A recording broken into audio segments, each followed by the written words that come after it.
on. So just give us about 5-10 minutes before we actually start the meeting. We just got to make sure everyone who wants to be here is here.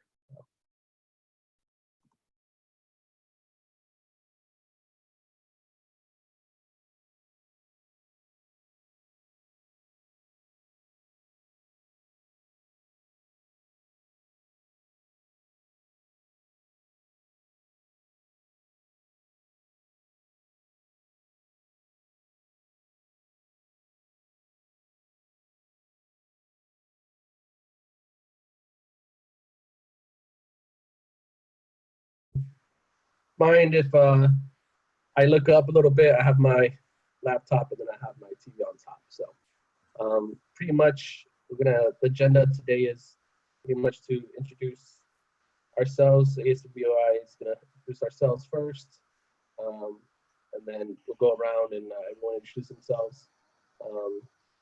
You know, see who's who. Please say your name and your position, so everyone kind of knows who's who. Also, after that, we're going to do a review of our accomplishments that ASCWI has done this year, as well as introduce the new ASCWI president and vice president. Then we'll go into the PC questions we have, and then we'll open it up to open discussion for everyone if they have any questions or anything like that. So my name is Giovanni Fajardo. I am the current ASCWI president. So served half of this year. So I'm happy to be here. Ashton? Yeah, hello, I'm Ashton Syed. I am the current ASCWI vice president. And it's been an interesting year, I think, to say the least. I'm glad I'm here with everybody. So yeah, let's have a good meeting. Let's see, Peter is here. So I'll go to Peter next. Hello, I am Peter, the current ASCWI Public Relations Officer, and it certainly has been an interesting year. Glad to see everybody. Thank you.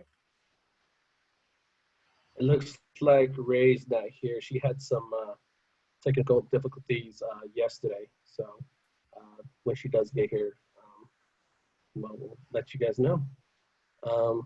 Everyone else can start off with Amber.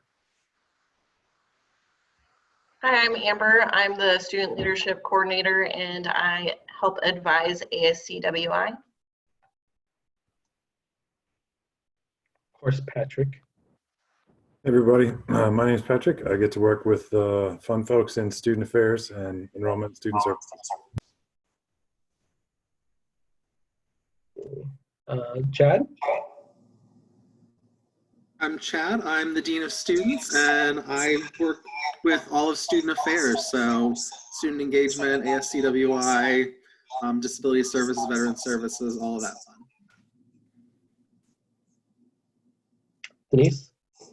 Good evening, everybody. I'm Denise Kanata, the Provost at the College of Western Idaho. Thank you all for joining. I'm looking forward to this. Janine?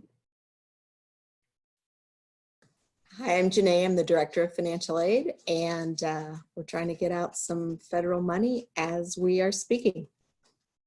Nice. Craig?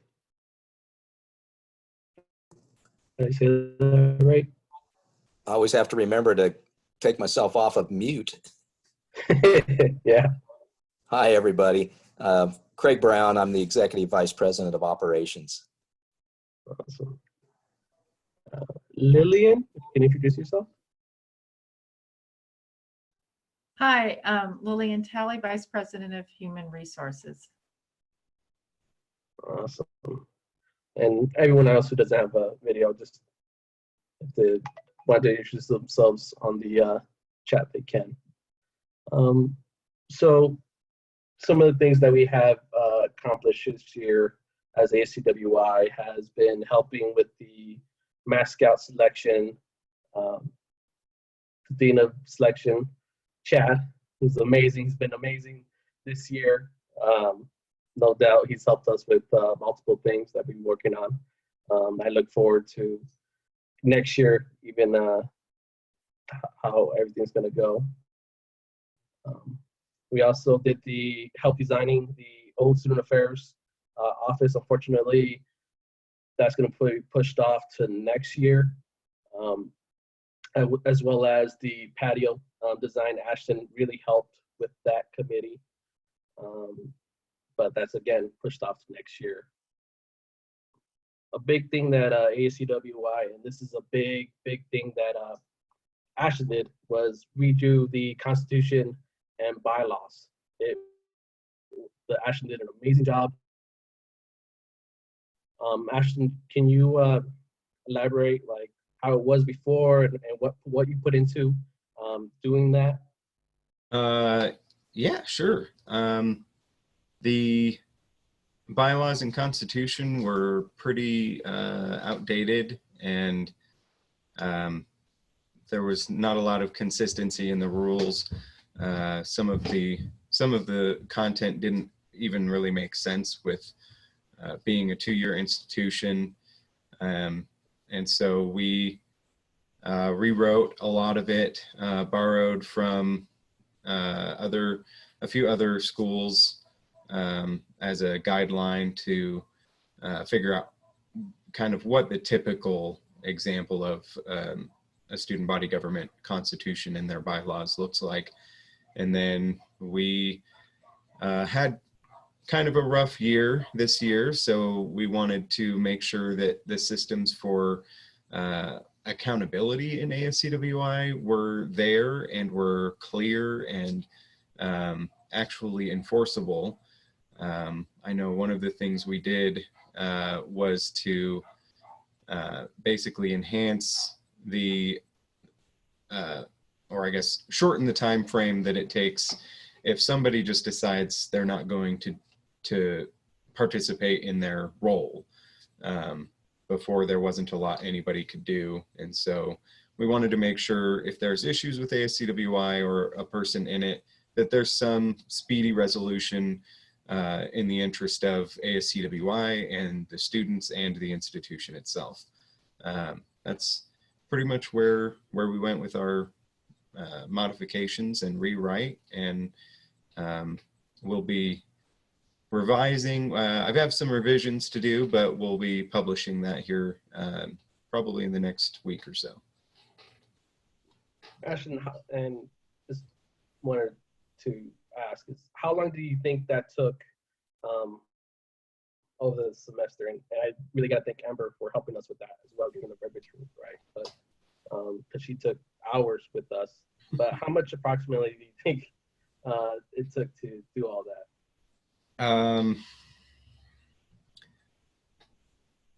To rewrite probably took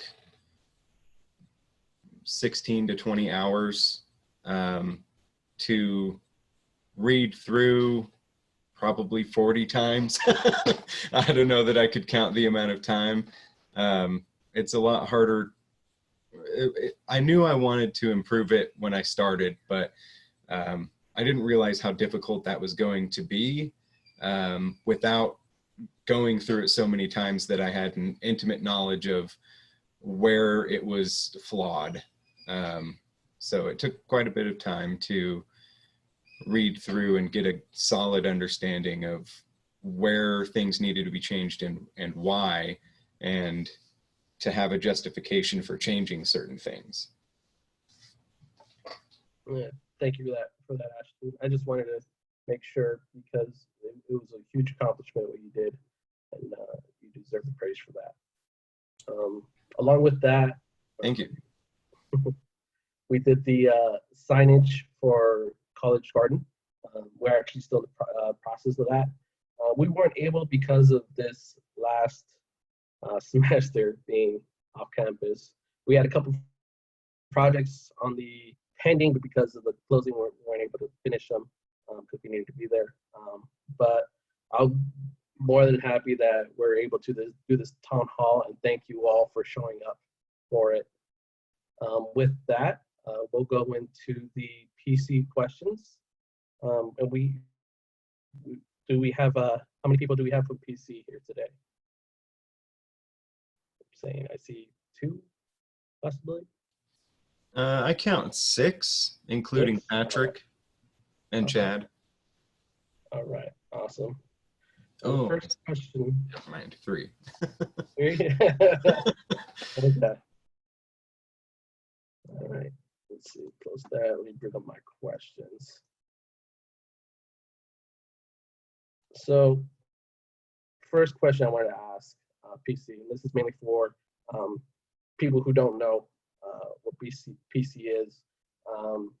Can you briefly explain what the President's Cabinet is, how they affect the students' day-to-day experience here at CWI? And can you give us an example of how you do that? Craig, are you going to take that? Yeah, I'll give it a shot. This is Craig. So President's Cabinet operates under as you probably know, a governance model of which we have a component that ASCWI is a part of, which is College Council. Similar to College Council, the President's Cabinet has a charter, and the focus for President's Cabinet is to try to make strategic decisions related to the college. You probably have also heard us talk about EOT, which is Executive Operations Team. And that group is operational. So if you can think about strategy and operations, that's really the delineation. So as an example, Patrick, who is on the call here, is a part of EOT. They are also a decision-making body. President's Cabinet is a decision-making body, as opposed to some other areas which are recommending bodies. So College Council, as an example, is a recommending body. So part of what PC does on a week-to-week basis is look at high-level strategy for the institution. An example of where we've been spending all our time over the last 2 months, as you all can appreciate, relates to COVID-19. So think about a pandemic that hits the institution and suddenly we're all working remotely.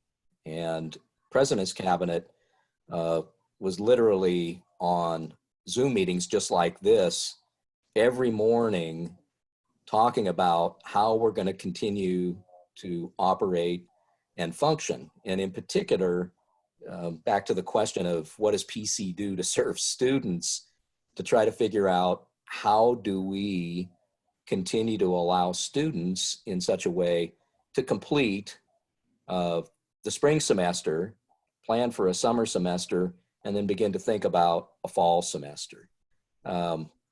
Simple to say, pretty hard to do when you're faced with working remotely, and how do you keep people safe? So a lot of that heavy lifting, Provost Kanata, her deans, and the instructional team, as well as the student services team, was front and center trying to figure those details out. And I think as you've experienced, we made a transition as of April 6th to go fully online, and that instructional team did that transition in the course of about 3 weeks. If you remember, we also made a decision, give you another example of that, to expand spring break. So rather than 1 week, it was extended for 2 additional weeks for a total of 3 weeks. During that time, there was a lot of activity going on to try to figure out how can we bring students back in and help them finish. Denise, you maybe want to add a little bit of color to that particular process. Yeah, I mean, it was a challenge for us because our faculty take a lot of pride in the education that they're providing. So to move everything online, we knew that we couldn't do, I'll call it a Generation 4 online course. We knew that the classes that we didn't already offer online, that we had to move over. we're probably not going to be to the standard that our faculty would normally teach at face-to-face. So everybody had to come together to, you know, make the best of a bad situation. And I think, you know, everybody's come together. We really appreciate that our students came back. There are schools that didn't experience that. And I give a shout out to Student Services, Chad and Patrick, for the efforts that they and their teams put forth to ensure that our students were well informed. And I hope you feel that way, because everybody at CWI worked very hard to make sure that everybody knew what was going on. As you all recall, that was a very rapidly changing situation, and we couldn't give long-term answers at that time. So we were just taking things, you know, day by day. And so it was stressful for all of our students, and it was equally as stressful for everybody at CWI that works there.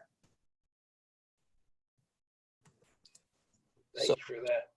This is Craig again. I just use that as an illustration of a microcosm of an activity that President's Cabinet was doing. In the meantime, there were still other things going on in the organization. We're right now about ready to present in our first reading to our Board of Trustees on Tuesday the 19th, our FY21 budget. Well, that was another example of a conundrum where we were well along in our budgeting process, and then COVID-19 hit. And suddenly a ton of assumptions that we were working from changed. And some of those impacted you. You were commenting about a couple of capital projects at the academic building that we had to put on hold. And that was an example of just one of those pieces that got impacted, because we quickly had to shift, anticipating that our revenue sources were going to change. And we had to quickly become much, much more conservative. So part of what PC does is to address that budgeting process and begin to facilitate what will be a presentation to our Board of Trustees in a couple of weeks. And then the final reading of that budget will occur in the board meeting in June. So we have to prepare all of that information and that activity. Obviously, we don't do it alone. We expand the input across the organization. But at the end of the day, you know, Cabinet is responsible for validating and making some of those strategic assumptions of here's what we're going to plan for. So hopefully that helps you understand a little bit about what PC does. Oh yeah, that clarifies it a lot for me, especially. I mean, and thank you all for adapting with the whole COVID-19 and the 3 weeks. I mean, I know not only the instructions that I have, but multiple instructors of students, just the quickness and the effectiveness that teachers have switched over within those 3 weeks is amazing. I can't thank you guys enough, because you guys had everything planned out, and then this hit, so you had to adjust. And I think CWI did amazing in that. And I want to compliment you all for that. Peter will be taking over the next question. Go ahead, Peter. All right. Once again, thank you everybody for joining. I'm kind of curious how the school will reopen. Will it be gradual? Will it be phased? Will there be any sort of cleaning or deep sanitization before the doors open to students? Is there any sort of planned reopening? How does it dovetail with the state's decisions to reopen or not? And I'm wondering if there's any sort of physical plant modification. So, you know, hand sanitizers, deeper cleaning on a nightly basis. What sort of thoughts you guys have had relative to reopening the school? I can address the fall, and then I'm going to turn it over to Craig and Lillian to address how we'll handle employees. But prior to even going online, we have our computer labs open now, and the work that went in behind the scenes just to open our computer labs was intense. we had to develop operating procedures. We had to develop disinfecting procedures. Our facilities team had to try to secure supplies for us in a time where they were very, very difficult to come by. And so Patrick has actually been training everybody that's managing the computer labs on what our protocol is and what we expect of students when they enter the facilities now, when they leave the facilities, and working in tandem with our facilities team on how do we disinfect all of our equipment. And if you go to our website this week, we actually just started our face-to-face labs in our CTE programs over in the Micron Center. And those were challenging as well, which required a whole other set of protocol on how do we handle a massive building, bringing students back that normally work in close proximity on engines or welding or doing other things. So we again developed an entire operating procedure around that. And for the fall, we have a couple different plans. Our plan is to resume face-to-face classes and follow very closely what the state is recommending for those guidelines. What do they look like? But I believe that COVID-19 has changed the way we all view things. And so you will see the standard questions. Do you have a fever? Do you have a cough? Are you feeling ill? And then this sanitization of classrooms when students leave and hand sanitizer. And it is yet to be determined if masks will be required in the fall. But that's what we're planning. In the event that things don't go the way that people expect them to and we're unable to return to normal, we are preparing a plan to expand hybrid and online. And then we have to look at scheduling, doing mock scheduling for reduced class sizes, which is extremely challenging given our space constraints and the number of students we have. But that's what we're beginning to work on now because we want to be 100% prepared. And I just want all of you to know that on the bottom of every standard operating procedure that we develop, in big bold letters, it states, our first concern is for the safety and well-being of our students, faculty, and staff. So that is at the forefront of every single thing we're doing. And I think we've gone a little bit overboard as far as trying to ensure that we're meeting and exceeding safety protocol. We've covered all the water fountains in our Micron Center. We've unplugged vending machines. We've mapped out one way into the building and one way out of the building so that we can track movement and track the students that enter. So in the event if something did occur, we wouldn't be scrambling to try to find out, you know, where it happened. We'd be able to adjust that right away. And then I'm going to have Craig and Lillian address what additional equipment that CWI has purchased to help mitigate this. And Lillian can address from the employee perspective everything her and her team have had to work on as well. Oh, I can go next. Thank you, Denise. This is Lillian Talley. As Denise said, we have SOP, standard operating procedures for classes and labs, and now we're working on, we have some now for employees who are returning to work and student employees, and then in our open areas.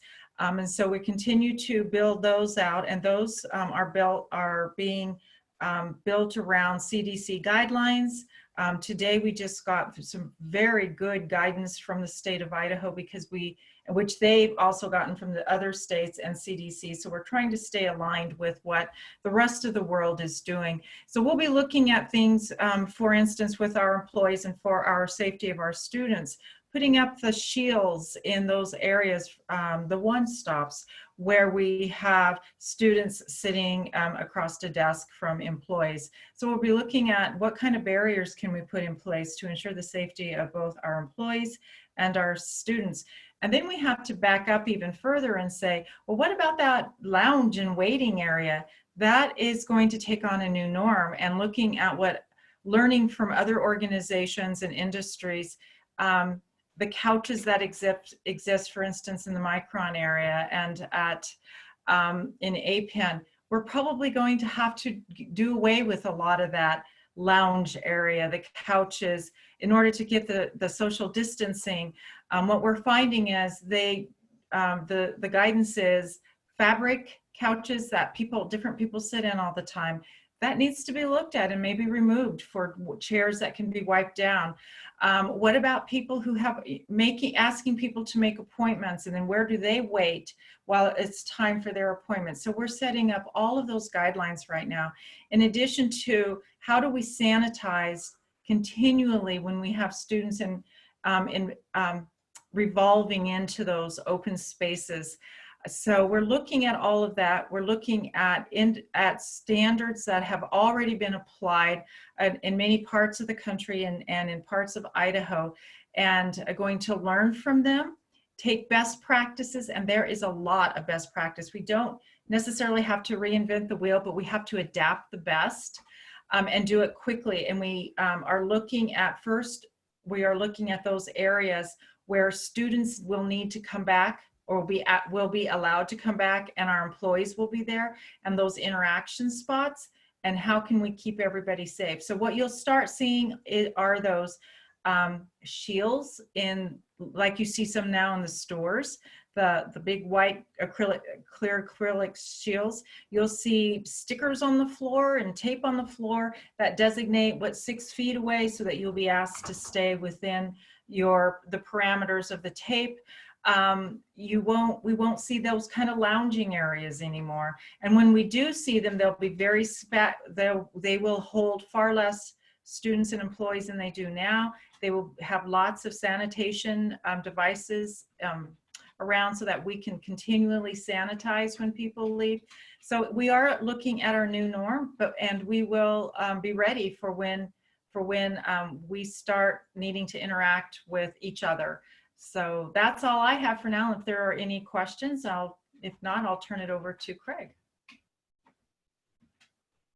Yeah, I had just a comment, really. It sounds a lot like I did an electrical apprenticeship, and a lot of the work that we do in calculations and how things get installed has to do with what could happen.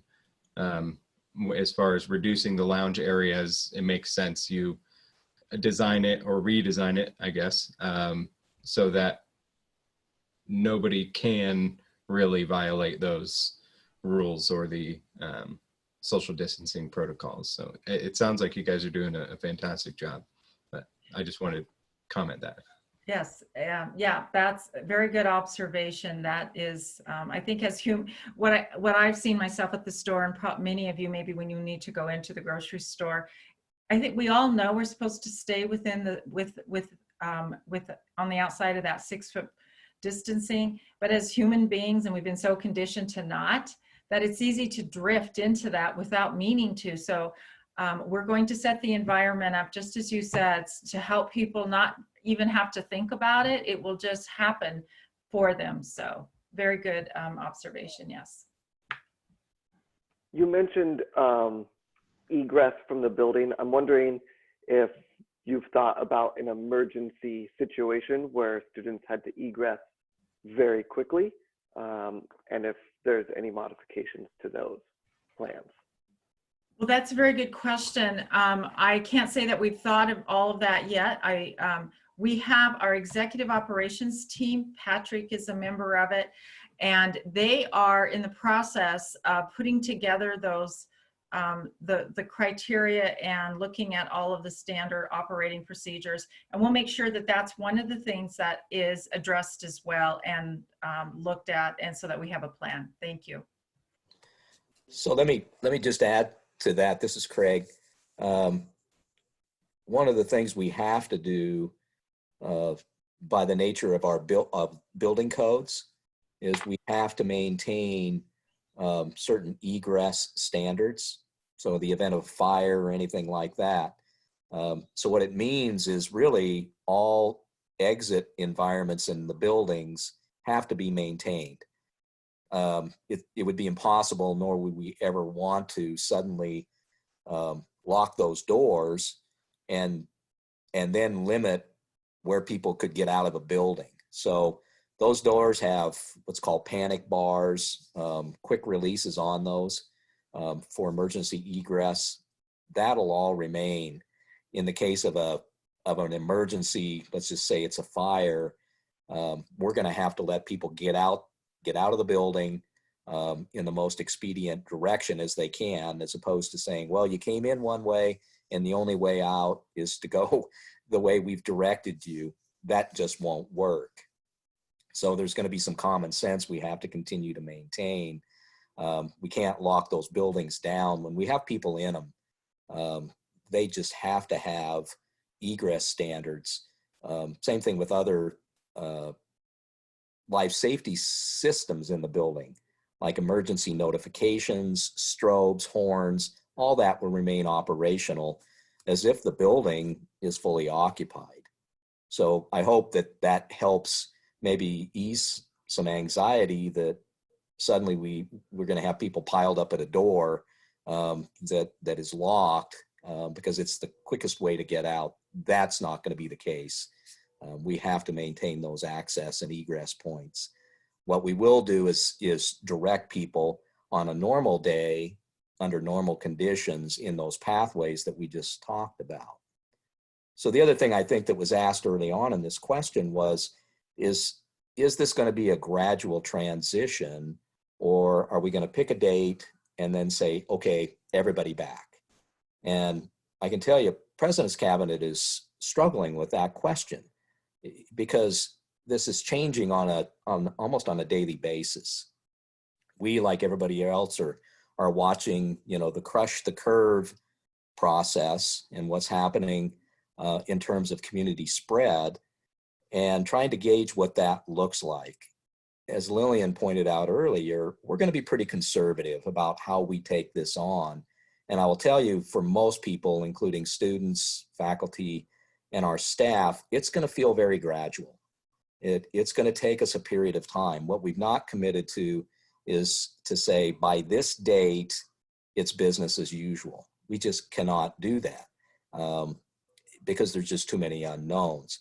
But we will gradually expand. We're learning a lot, as both Denise and Lillian pointed out, and we're doing a lot of listening to what has been effective with other locations. But we know there's expectations, as the governor has talked about phased transitions, and you think about potentially restaurants opening back up for sit-down service, that'll probably start to create some expectations from our staff, our faculty, and even students that somehow that's going to translate into a different situation for CWI. And I would just tell you that won't be necessarily the case. We have to look at our environment, what we do, how our students function, and what we deliver, and just do it in the most productive way while still keeping people extremely safe. A couple of things we've done through this transition as well is we've purchased some things. We purchased some foggers for buildings. We actually hired a company to do some fogging. The academic building is an example on the Nampa campus. We actually fogged the whole building at one point in time because we had some concerns that there was some contamination through people who may have been exposed.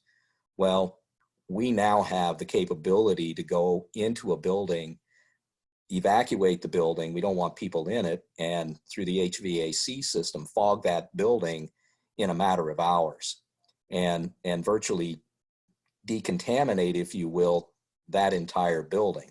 Now, it won't stay that way forever, but it at least allows us to kind of go back and cleanse if we ever need to. And so far, we haven't needed to, but we do at least have that in our toolkit on a go-forward basis. So hopefully that helps as well. I'd like to add just one more thing. This is Lillian, and I think what you'll also see, like a big change on campus is, as you know, all of us are, or the majority of us are working online, and we find that we have wonderful technology, tools that can help us, and it is meeting a need with our students as well. And I think what you'll also see as we move forward in our new norm is some of those services that may not have been online before will continue to have an online presence more than ever, and will continue to expand that online services presence. And that is another way of keeping our students and our employees safe. If they can get their customer needs met, that have the experience they need and not come into the office, have it in the safety of their own home. That's a very important tool that we want to continue to embrace. And so you'll see, you'll see a continued and expanded service online. And we know we can't do all of it online. So we want to do that hybrid, as Denise had said, really pick and choose where we need to have people on site, where we have to ask students to come on site. And when they do, we're going to make it as safe as possible, but try to have as much online services so that we can just not have, it will protect us all if we don't have to have everyone on site. So we think that's a pretty good outcome. A silver lining, so to speak, out of this is that we learned how to do online services really fast, and we'll continue to do that. Agreed. Brilliant. All of you are wonderful speakers, by the way. Does anybody else have any other comments relative to the institution opening up, or shall I move on to the next question? I just want to say thank you for letting us know. I didn't know about the sanitation system that you guys implemented. That's amazing. And to know that you guys are constantly adapting your guys' plans according to not just what everyone's doing, but customizing to what CWI and students have. It really gives me a sense of comfort as a student, because I have fellow students that have health issues, and I was personally afraid of coming back or having to come back, in the fall, and not knowing what if it was just gonna all in or not. So thank you very much for not only planning for now, but planning for in the future. I really appreciate that. All right, this is Peter again. So you've already answered one of my questions, which was, will the institution open in the fall? The next one is, how is the institution's health financially? Right now, 6 months from now, long-term from now. And I'm kind of curious how COVID-19 has affected the consulting you are doing with Entangled. And that will be my last, well, that's it for now. Greg, do you want to take that one? Sure. So I talked a little bit about the budgeting process and what we've been going through and what we're going to present to our Board of Trustees in the first reading in a couple of weeks. First and foremost, by policy, the college is required to maintain a balanced budget. So we can't go in the negative, which means we have to balance revenue, we call that the top line, with expense. So the money we spend, not unlike our own daily budgets that we live with at home. The difference, I think, today, or at least since COVID-19, is trying to anticipate what the impacts are going to be to the revenue part of our budget. And there's two big areas of that. One is the state. So I think, as you probably know, the state of Idaho appropriates through the legislature a portion of our annual revenue.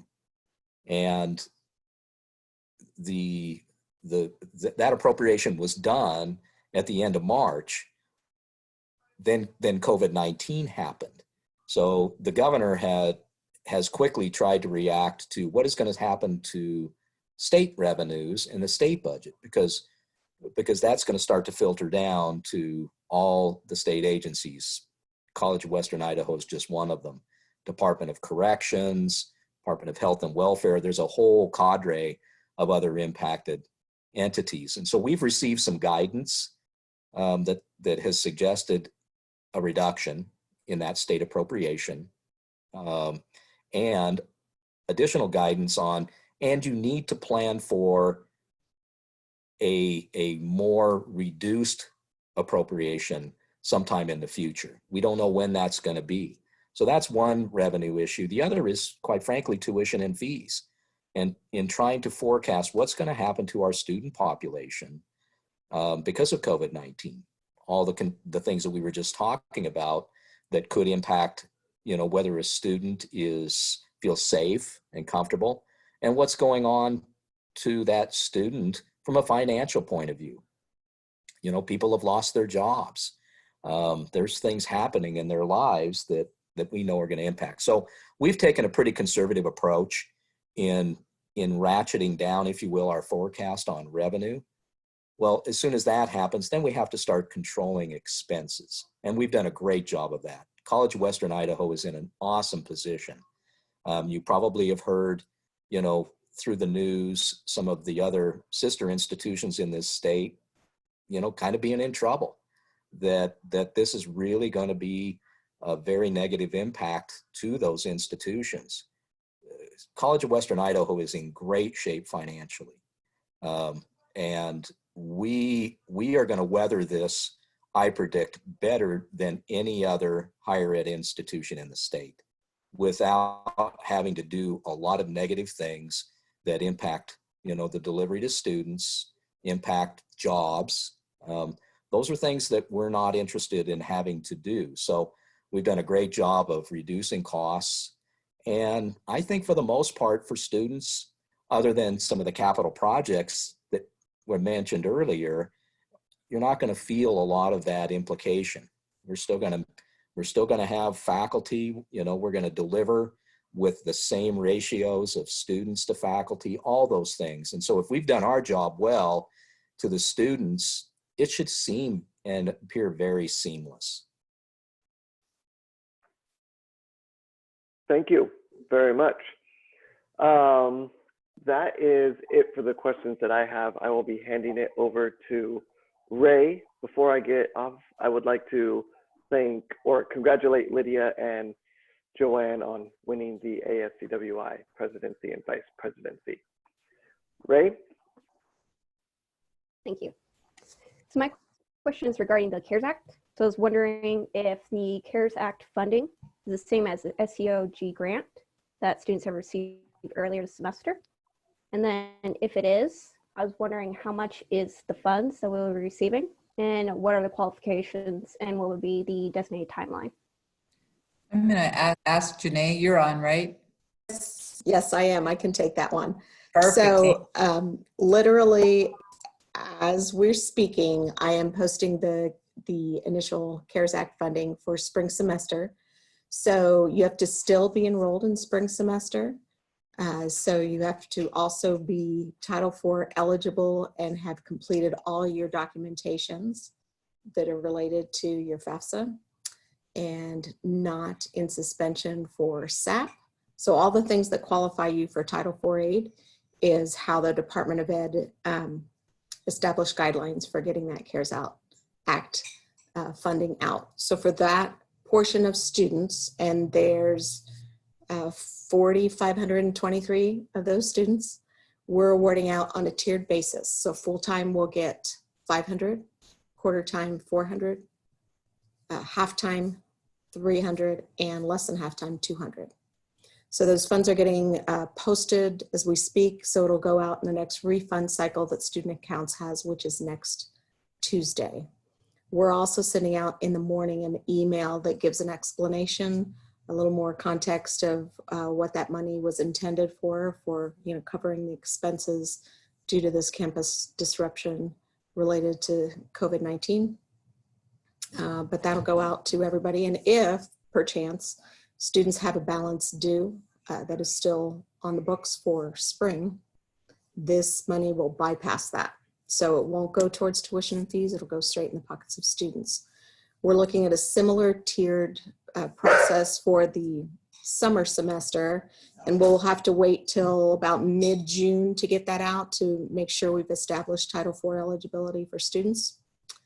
And then there's also an application for an emergency grant, and depending on what your needs are, it might be covered by that CARES Act funding, or Ray had mentioned SCOG, it might be covered by SCOG, or we also have some institutional dollars that are available for those students that are not able to fill out a FAFSA. Did I answer all your parts of your question? Yes. Seems Great. like you did. Thank you so much. Great. Yep. Ashton? Hi. Yeah, give me just a second. I'm still typing your responses. All right, I'll take the next question then. Okay, thank you. The next question we have is, thank you for that explanation. Next question we have is, any changes to the programs next year? Are the expectations going to change, the learning outcomes for certain courses? Is that something that's going to, if it does change dramatically or slightly?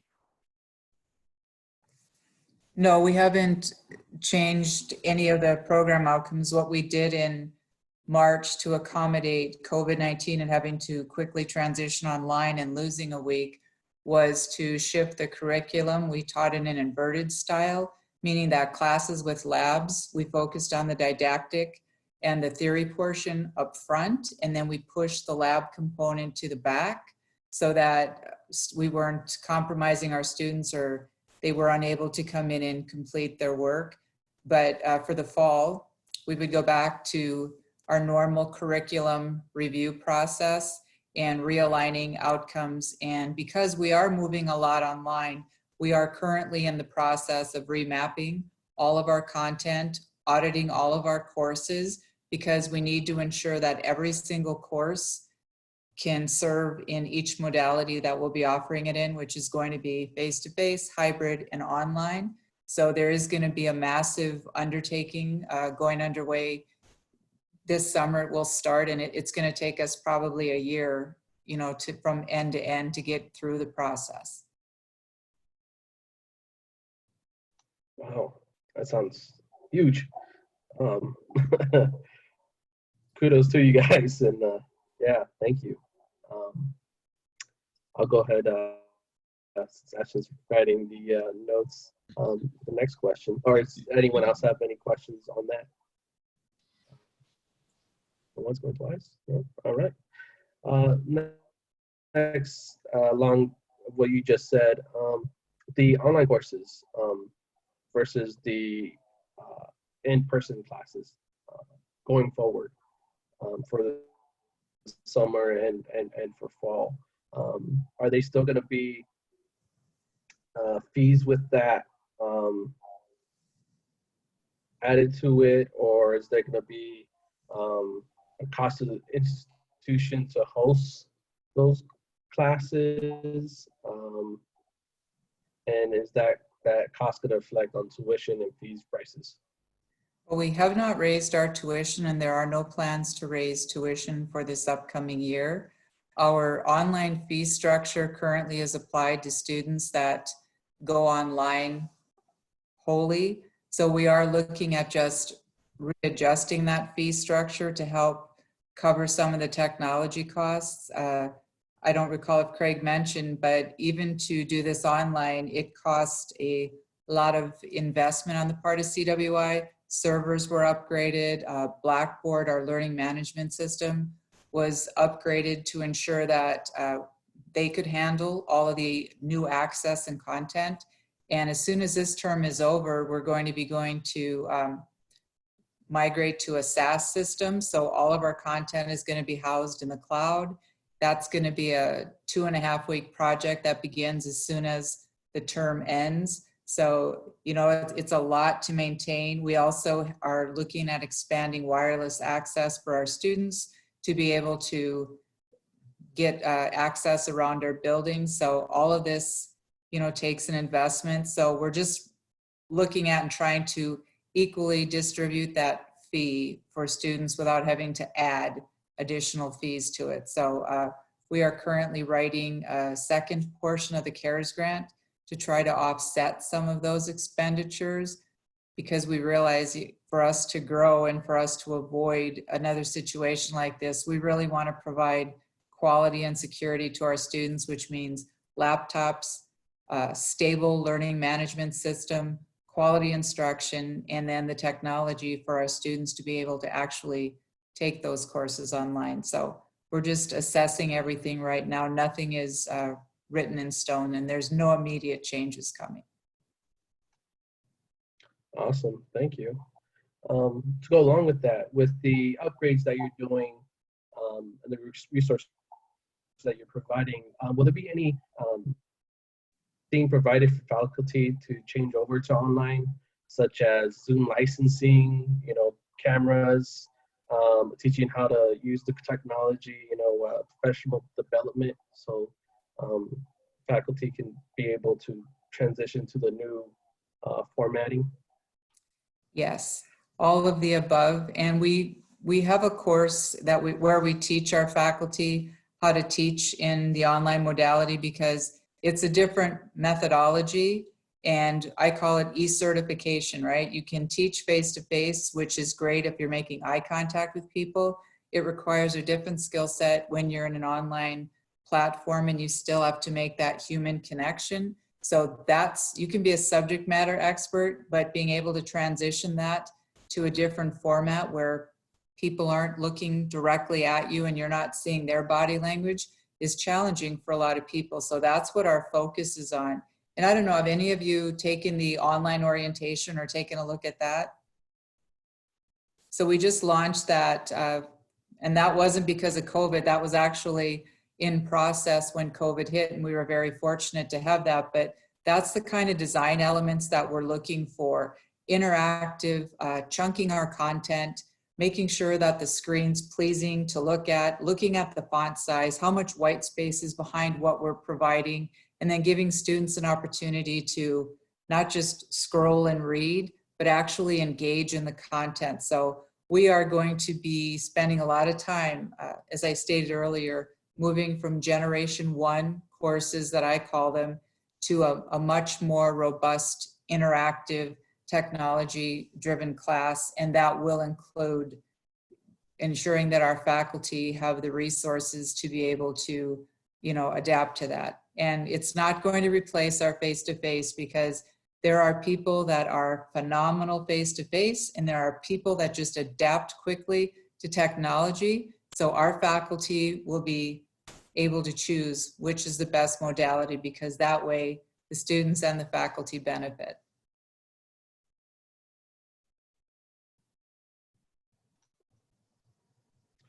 Awesome, thank you. With that, I wanted to thank you all for being here. And I wanted to introduce the new president and VP, Joanne and Lydia. I can't see her. There you are. Okay. She is actually in Mountain Home. She went to go sing happy birthday to her brother. It's her brother's 18th birthday today. Nice. Very nice. Yes, but I am Joanne. I'm the vice president. Lydia is coming back in just a second. I'm very excited to work with all of you. I'm very thankful for everything that you've done so far. So thank you for that. Yeah, definitely. I mean, hearing you guys taking the time out of your busy schedule and coming out and explaining some of the concerns we have just shows to me that you guys go above and beyond. And thank you all for that. Thank you. With that, if you'd like to open the meeting up to anyone, if anyone has any questions, concerns, or any thoughts they want to say openly, now's the time. Yeah, or if anybody has any questions for ASCWI, you can ask us questions about whatever we've been doing, and yeah.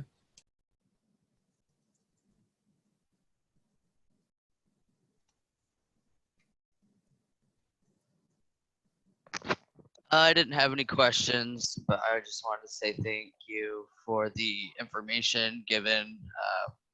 I was feeling kind of like left in the dark a little bit with like how classes were going to look like in the fall, but I have a much better picture now. So thank you for that, for your guys' explanations.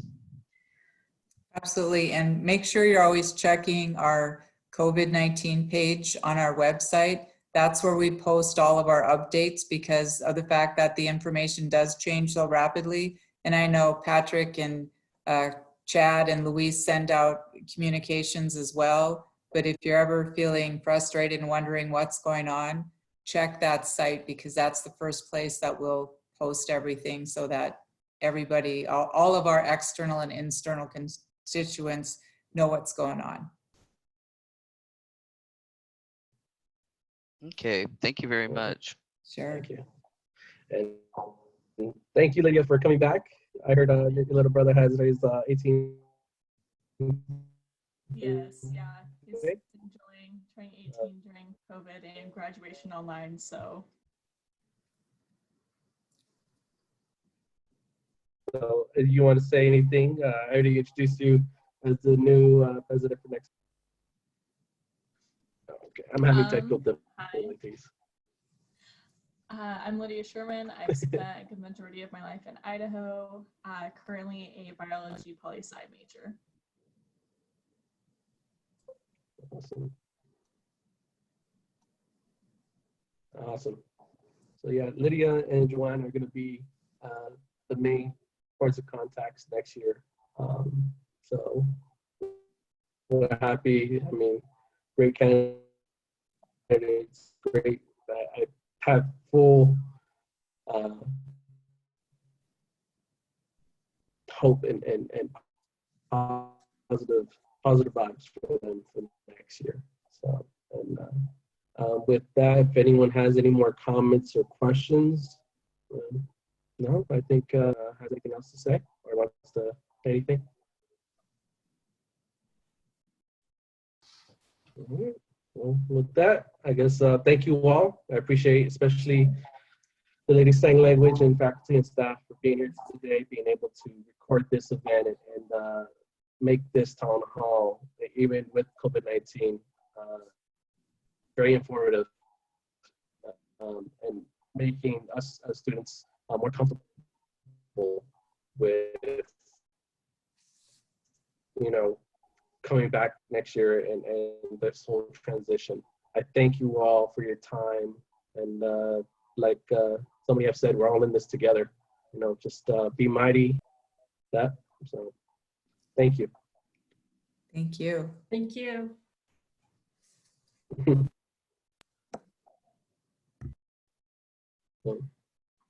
Later. See you guys. Yeah.